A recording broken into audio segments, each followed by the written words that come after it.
Энэ нөгөө Монгол улсын 3 үеийн уугуул Монгол иргэний асуудал. Энэ болохоор нөгөө газрын асуудал. Тэгээд энэ дөрвийг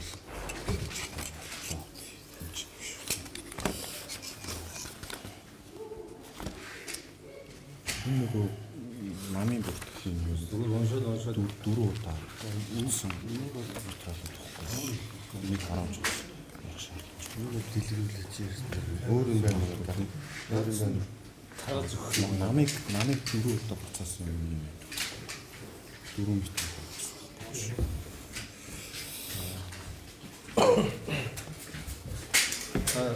Ярьсан удаа бич заавал хэлэхгүй бүгд ч хэрэг үнэ тэрийг асаагаад байх шүү дээ. Тэр их л орч кодтой шүү дээ. Гүүг зүгээр Google аа юу гэж шүү дээ. Код нь хэрэглэн утасны код аа. Сэнгэлэн ирэн гэсэн юм байна. Сэрэмсгүй гэсэн. Амжилт.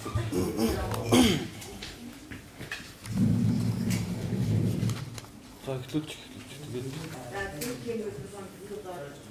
за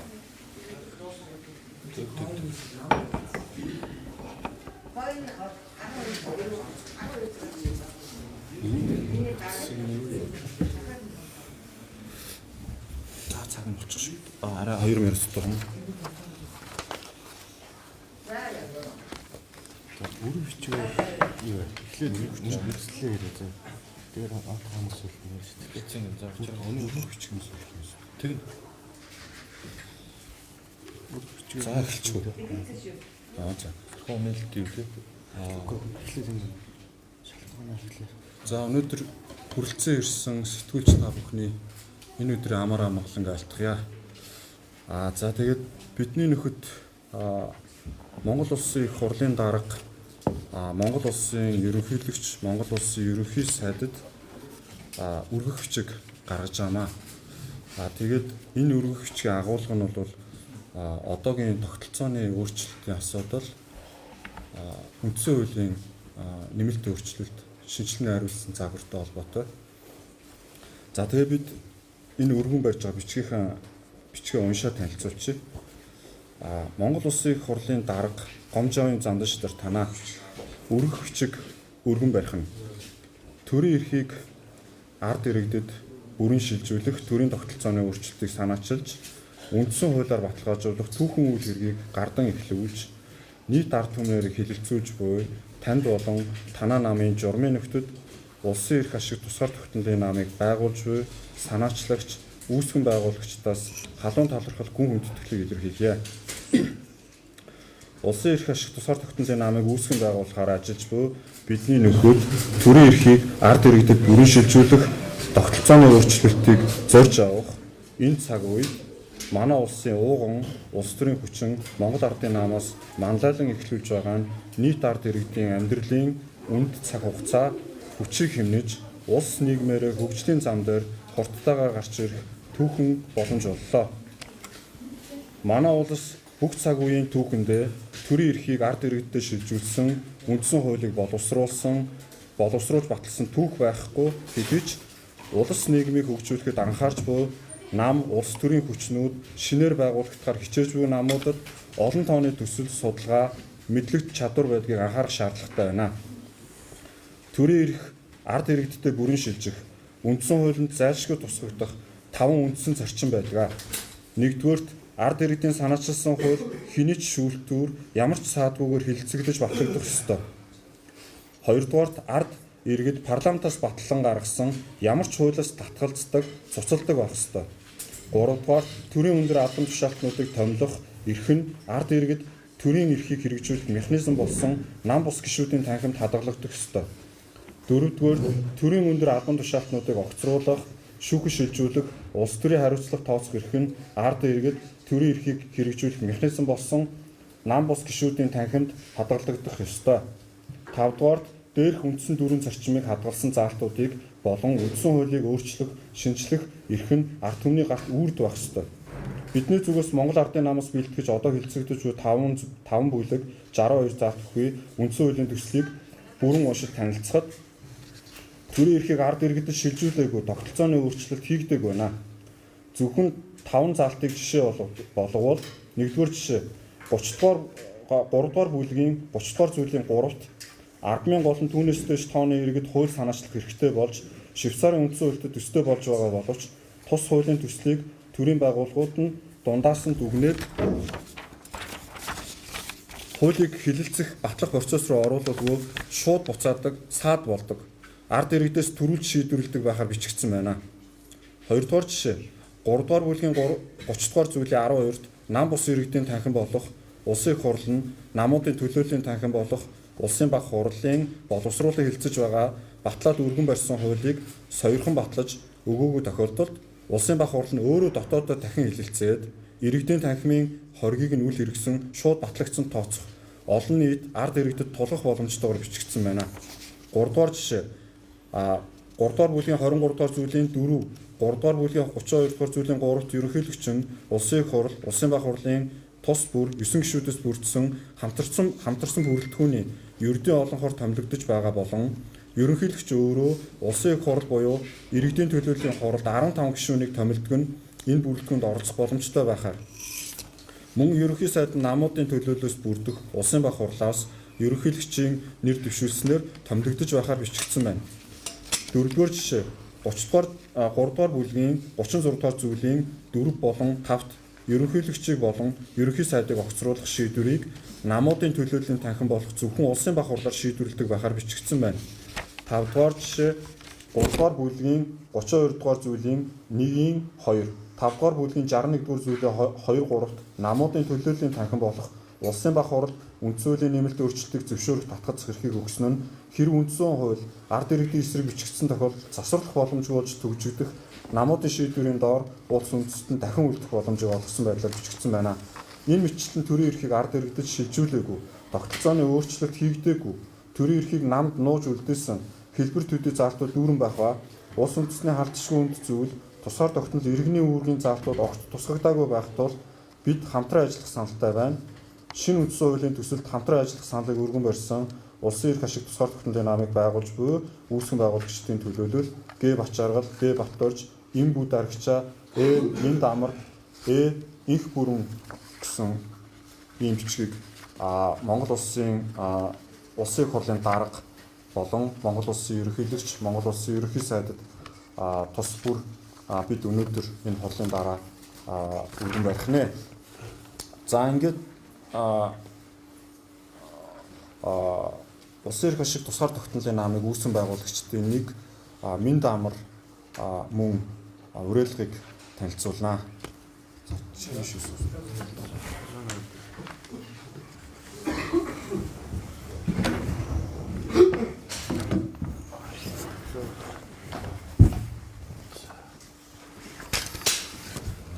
За сайн байцгаана уу.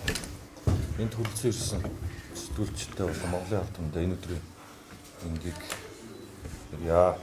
За тэгээ би нэг уриалга уншаад танилцуулчихъя. Энэ Монголын эзэн эрхэм хүндэт Монголын ард түмний энэ өдрийн амар амгалан ирж улсын эрх шиг тусгаар тогтнолын намыг үүсгэн байгуулагчдын төлөөлөл мэдчилж байна. Хэвлэлийн баг хурал хийж дэлхийн улс орнуудад болон эх орондоо оршин суугаад нийт монголчуудаа сонирхолтой уриалга 2 зүйл байна. За сүүлийн 100 жилд бид Монгол улсын эзэн бол нам, төрийн эрх бол намд болон төрийн байгууллагуудад байх ёстой гэсэн төөрөгдөл гүн гэмзгий орсон байна. Уг нь Монгол улсын эзэн Монголын ард түмэн өөрөө бөгөөд төрийн эрх энэ ард түмний мэдэлд байх ёстой. Гэтэл 1992 оны үндсэн хуулинд Монгол улсад засгийн газар засгийн бүх эрх ард түмний мэдэлд байна. Монгол улсын ард түмэн төрийн үйл хэрэгт шууд оролцож мөн сонгож байгуулсан төрийн эрх барих төлөөлөгчдийн байгууллагаараа уламжлан энэхүү эрхээ эдлэнэ.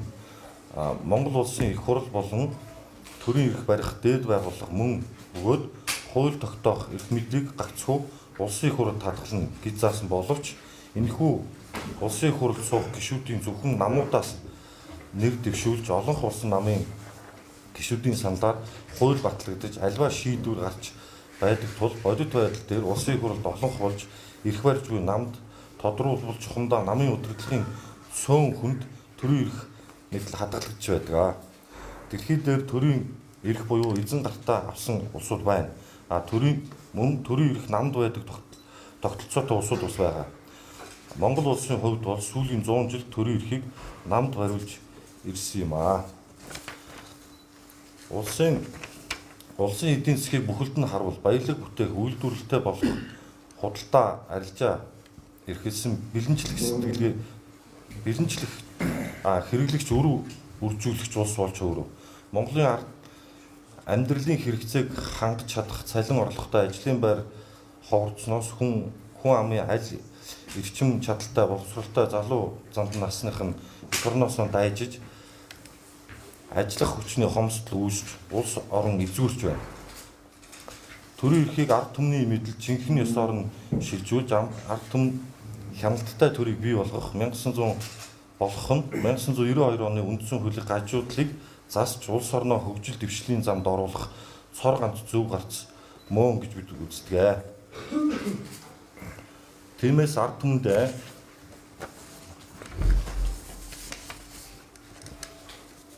энэхүү одоо бидний сая одоо нам бачаргалан уншиж өгснөөр өрх хүчгээр тусгаснаар энэхүү шинэ боловсруулж байгаа үндсэн хуулийг бид заалт бүрээр нь бол уншиж танилцсан учраас дотор нь бол хэлбэр төдий заалтууд маш их байгаа учраас шинжилж оруулах, дээрээс нь төрийн эрх мэдлийг ард түмний гарт 100% шилжүүлэхийн явцыг бол бүрэн утгаар нь хийх ёстой гэж үзэж улсын эрх шиг тусгаалтны намаас ард иргэдтэй болон төрийн өндөрлгүүд бусад намын гишүүдэд бүгдэнд нь ингэж уриалж хамтарч ажиллах санал мөн бидэнд хоёр ардын хурлын депутат Бадан хөрөвдөр жагсны бичиж үлдээсэн Монгол түмний хоёр танхимтай тогтолцоо бол Монгол түмний авралын од гэсэн энэ номон дээр хоёр үндсэн хууль байдаг. Энэ хоёр үндсэн хууль бол бүрэн одоо энэ төрийн өндөрлгүүдэд бол хүрсэн байгаа амь дагуудаа авчиж хүргэж өгсөн.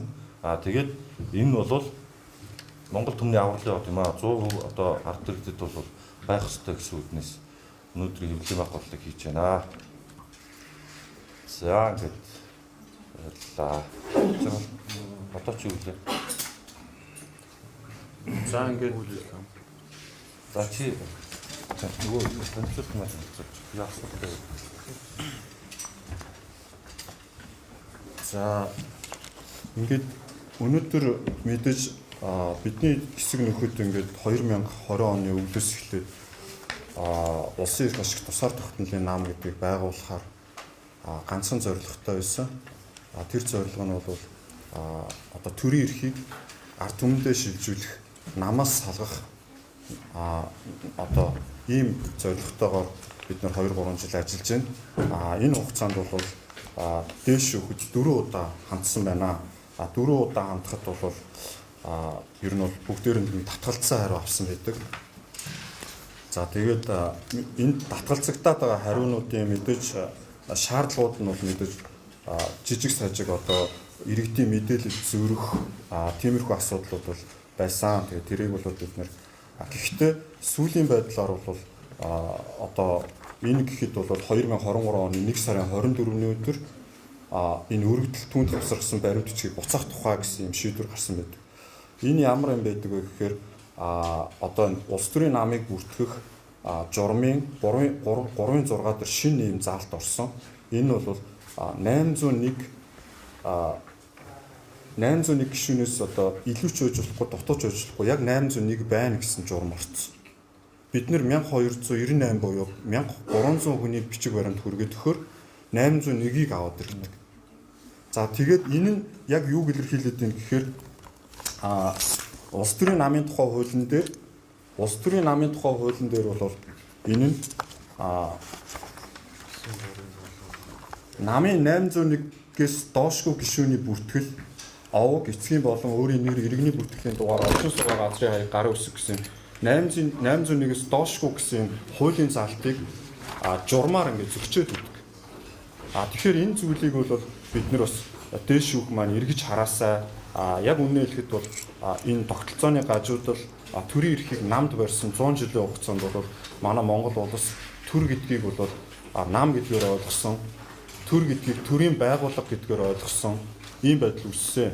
Иргэд өөрсдөнд нь төрийн эрх байж болохгүй гэдгээр бол маш одоо ихтгэл үнэмшилтэй, магадгүй Монголын нийт ард түмний 99.99% тэгж ойлгосон.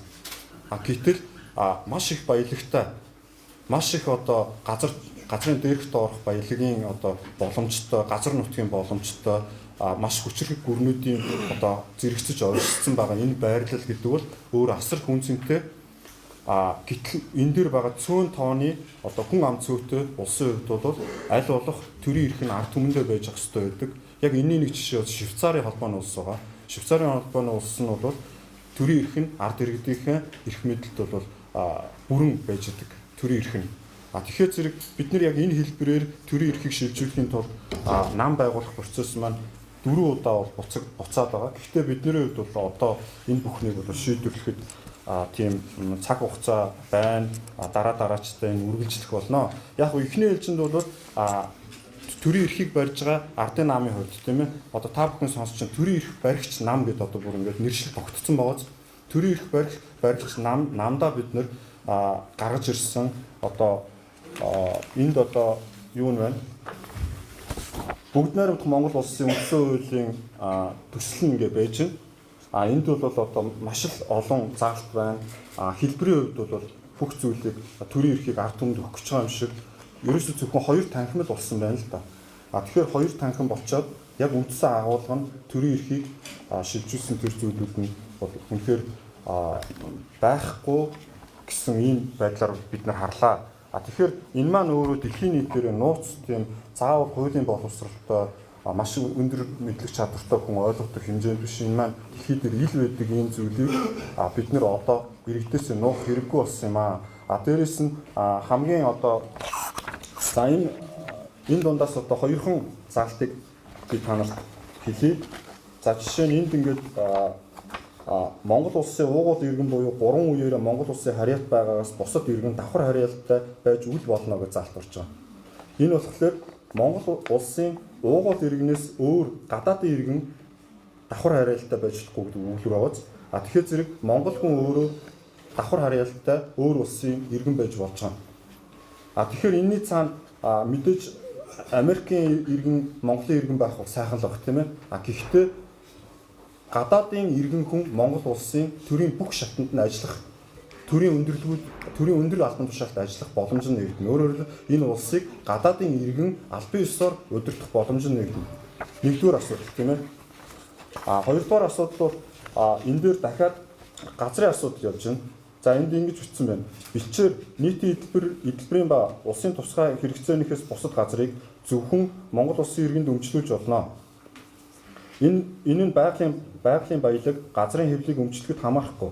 Иргэд хувийн өмчийн газрыг гадаад иргэн, харьяалгүй хүн, гадаадын байгууллага, гадаадын өмчийн оролцоотой аж ахуйн нэгжээс бусад этгээдэж худалдах, бэлэглэх, барьцаалах, өвлүүлэх зэргээр өмчлөлтөнд шилжүүлж болно гэдэг ингэ байж. За мөн энд байж байна. Иргэн хувийн өмчийн газрыг гадаадын иргэн, харьяалгүй хүн, гадаадын байгууллага, гадаадын өмчийн оролцоотой аж ахуйн нэгжид эзэмшүүлж ашиглуулж болно гэж. Энэ юу гэхээр бэлчээр гэдэг ингэ явчихлаар Монгол улс одоо бүх хүн газраа хувааж авах хэрэгтэй болж байгаа юм байна. Тэгээд түүнийхэн дараа бол энэ маань бол гадаадын хүмүүст бол эзэмшүүлж ашиглуулах, худалдах одоо тэг бэлэглэх гэдэг ингэ бүхэл процесс дээр газар маань өөрөө айл болгоны нэг орон сууц машин шиг ингээд эргэлтэнд орж байгаа харагдаж байна. Гэхдээ энийг одоо сайхнаар бодох юм бол иргэн болгоо өмчтэй болох гэж юм харж байгаа. Гэтэл энэ маань үгүй. Палестин гэдэг улсыг 1847 оноос эхлүүлээд газар дээр нь еврейчүүд очиж суусан. Тэгээд хуулийг нь өөрчлөөд Палестин иргэдээр нь өөрсдөр нь газрыг авахулсан, мөнгөний нэгж авахулсан. 1947 онд яг ийм утгатай хууль гараад 1948 онд Израиль улсыг байгуулсан байдаг. Тэр үед бол газар нутгийн 97% авсан байсан. Өөрөөр хэлбэл гадны хүн мөнгөний төлөөд иргэдээр нь газрыг авахулж чад ийм хуулийн батлуулж чад гэсэн. Манад бол энэ үйлдэл нь эхлээгүй иждэг хуулийн төрүүлээд ингэ явж байна. За энэ мэтээр бол манай шинэ үндсэн хууль дотор бол одоо заалт болгон дээр нь асуудал байна. Тэгэхээр зэрэг энийг бид мэдээж одоо улс төрийн намууд, улс төрийн нам болох гэж бүртгүүлэх гээд явж байгаа байгууллагууд болох гээд ингээд нэгдэж байгаа хүмүүст энэ улс орныг хөгжүүлэх хуулийн төслүүд байж байгаа. Маш их зүйлийг судалсан байж байгаа. Энэ болгоныг бид нэр яг одоо энэ үндсэн хуулийн боловсруулагдж байгаа төсөл дээр хамтран ажиллах замаар шийдвэрлэх магадгүй яг ингээд төрийн эрхийг бүрэн утгаар нь ингээд шилжүүлэхгүйгээр юм үндсэн хууль батлагдах юм бол энэ маань эргээд үндсэн хуулийг дахин шинжилгээ хийхэд улсын бах хурал буюу намуудаас төлөөлөлттэй хэсэг дээр түгжигдсэн байдалтай бас заалтууд хүчтэй орсон байгаамаа. Тийм учраас одоо байгаа энэ хуулийг батлуул маш сайн батлах хэрэгтэй. Батлахгүй бол одоо ард түмнийх үгийг сонсохгүй бол энэ бас тийм тааламжтай биш байна гэдгийг хэлэх гэсэн юм аа. За ингээд бидний зүгээс бол та бүхэндээ одоо өгөх гэсэн мэдээлэл бол ингээд дуслаа. Тэгээд асуулт байвал асуултанд хариулах гэх юм байна. Хараагаад өгөх юм байна. За тэгээд энэ нөгөө саяны нөгөө төрийн 3 өндөртөл өгж байгаа бичгүүдийг бид нэр хэвлэл мэдээллийн энэ байгууллагуудаа ингээд илүү хувлаад аваад ирсэн байгаа болохоор өгчөө. Тэр их түмний мэдл биш вэ гэдгийг авахгүй одоо яаж тодорхойлоод байгаа вэ? Одоогийн тогтолцоо. За яг одоогийн үгийг хэлдэг яаж тодорхойлоод байгаа вэ? Тэгээд цааш дээр ямар гаргалгаа гаргаад байгаа юм бол энэ шинэ одоо зүйл дээр та бүхэн зүйлээс ойлгомжгүй санагдана. За би хариулчих уу. Тодорхой тийм гараад байна юм уу? Ерөнхийдөө төрийн эрх мэдэл бол хууль тогтоох, шүүх эрх мэдэл, гүйцэтгэх гэсэн юм 3 тулгуур байдаг тийм үү? Бид нар бүгдээр мэдж байгаа. Өнөөдөр бол харамсалтай энэ 3 эрх мэдэл бол нэг намын гатал байгаа. Гэхдээ энэ чинь заавал би нэр зааж хэлж байгаа юм биш. Гэхдээ аль ч нам гарсан тэр нам тэр дээр одоо манай нам гарсан ч ялгаагүй яг өнөөдрийн тогтолцоогоор байх юм бол манай нам гарсан ч ялгаа байхгүй яг тэр механизмаар явах юм бол шууд хууль шүүхийн байгууллагыг томилж болно. Дээрээс нь тийм үү? Энэ хуулиа баталж болно. Хууль шүүхийн байгууллага энд хууль тогтоох байгууллагатай зууралдаж хамт байна гэдэг маань өөрөө ажил хийж байгаа хүн өөрийгөө шалах болчиход байгаа байхгүй юу? Тэгэхээр энэ бол хизээч шударгаж тогтохгүй гэсэн.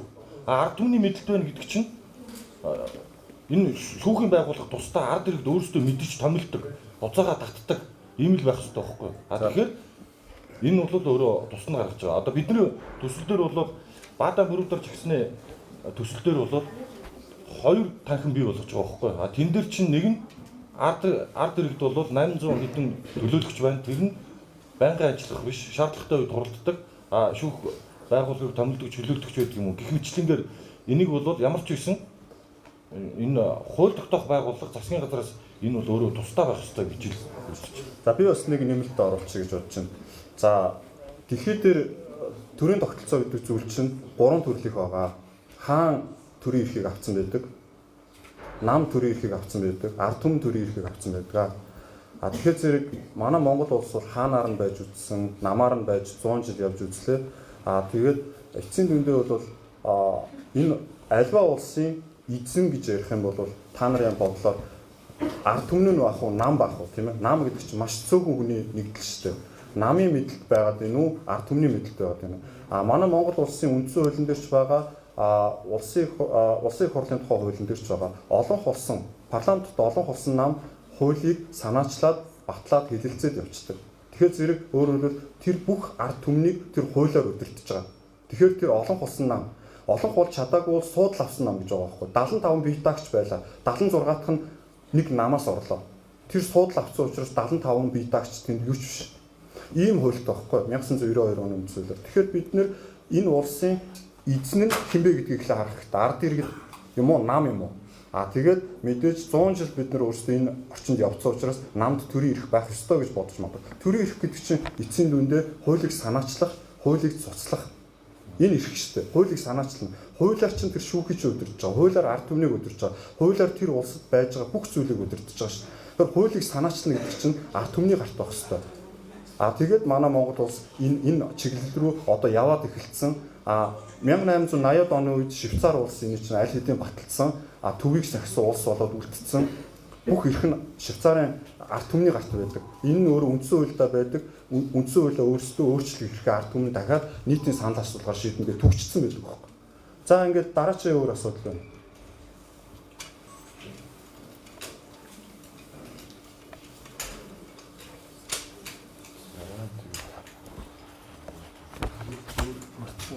За ингээд энэ нөгөө доогоор бид нар бас нөгөө нэг юу холбоос тавьсан байгаа байхгүй юу? Facebook дээр бид нар улсын эрх ашиг тусгаар тогтнолын наам гэх пэйж үүдэг. Нилээн одоо 2-3 жил бидний хоорондын яриа хилцэл лайв тэр дотоод мэдээлэл явуулсан хүмүүст сайн хүрээгүй байх. Энэ рүү хандаж болж байна. Мөн утасны дугаар байгаа. Мөн бидний нэг вебсайт үүдийн гэхдээ пэйжтэйг яг адилхан мэдээлэлтэй байдаг. Хүмүүсээ өөрөө Тийм. Тэгээд Монгол улсын хувьд бол намд төрийн эрх байх ёстой. Нам бол улсын эзэн гэж бодцсон нийт ард түмний том хэсэг байгааг ойлгож байна. Гэхдээ энэ улсын эзэн нь ард түмэн шүү. Энэ улсын эцдийнх нь гарт нь эзэн эрх нь буюу төрийн эрх нь байх ёстой гэж ойлгож байгаа. Тийм үзэл баримтлалтай төрөлхийн тийм ойлголттой хүмүүс байдаг. Уншаа судалсан хүмүүс байдаг. Тэгэхээр энэ хүмүүс бид нартэй нэгдэж ажилласаа. Бидний хувьд бол яг энэ одоо төрийн эрх бол яг Швейцарууд шиг, Швейцарын холбооны улс шиг иргэдийнхэн ард түмнийхэн гарт байх хэрэгтэй гэж одоо яг энэ зорилго дээр нэгдэж одоо явж байна. Мэдээж намыг бол бүртгүүлэх процесс бол хэд хэдэн жил үргэлжилдэг, маш олон удаа буцдаг тий. Бидний хувьд бол 4 дахь удаага буцчаа явж байна. Тэгээ одоо дахиад удахгүй 5 дахь өгөөд ингээд ер нь бол болно гэж бодож байна. Үүний давхар бас нэг зүйлийг хэлмээр санагдлаа. За одоо хувь хүний нууц бол хувь хүний мэдээлэл бол нууц болсон. Гэтэл бол хувь хүний намын мэдээлэл нь аль нэг намд гишүүн байгаа хэсэг нь байдаггүй. Лавлгаа байдаггүй. Гэр орны хаяг одоо тэр иргэний үнэлгээний лавлгаа нь бол хүн болгонд өөрт нь ил байдаг. Гэтэл улс төрийн тэр мэдээлэл нь лавлгаа байдлаар байдаггүй. Тэр хүн өөрөө аль намд байгаагаа ч мэддэггүй. Зөвхөн нэг газар байж байгаа. Гэтэл дээш шүүхийн зүгээс юу хүсэж юм гэхээр танаа 801 1000 хэдэн зуун гишүүн чинь өөр байгууллагт өөр намд байгаа эсхийг өөрсдөө шалгаад иргэдэг. Бид нар шалгах гад явах юм бол магадгүй гэмт хэрэг хийх болчих гээд байдаг. Хууль нь тийм биш үү? Хүний юмд хүрч чадахгүй шүү гэдэг. Гэтэл бид нар шалгах хэрэгтэй болоод байдаг. Дээш шүүх нь бүх материалаа нэгдэлтэй авсан байдаг. Шүүх процессор бодъё л доо. Шүүх процессор бодох юм бол нотлох баримт гэдэг чинь хэрэг хийсэн хүндээ ч илэрхий байдаг, хэрэг хийлгэсэн хүндээ ч илэрхий байдаг. Гэтэл яагаад ганцхан шүүх нь өөртөө авч үзчихэд намыг бүртгэх болохоор зэрэг эн чинь төрийн бус байгууллага тий зүгээр бүртгэж өгөхгүй танаа намаас тэдэн өөр намын гишүүн байна. Ингэсэн ийм асуудал тавьдаг. Яг одоо 801-д тулгаж байгаа ч гэсэн маш хэцүү байна. Яагаад гэвэл 3-аас 4 сар үргэлжилдэг энэ хяналтын процесс нь. Гэтэл энэ үед хүн нас бардаг, айл нүүдэг. Гэтэл одоо 801 хүнийг яг хөдөлгөөнгүй, ерөөсөө хөдөлгөөнгүй байж байгаа асуудал тавьдаг. Тэгээд давхар шалгах процесс дээр тэр намыг оролцуулдаг. Танаа намаас 1200 хүнээс 400 хүн нам биш гэж хэлж байна гэдэг. Гэтэл тэрийг цуг сонсож байгаа цуг ярианых нь хажууд нь манай намаас байгуулах гэж байгаа хүмүүсийн төлөөлөл цуг байх боломжгүй байдаг.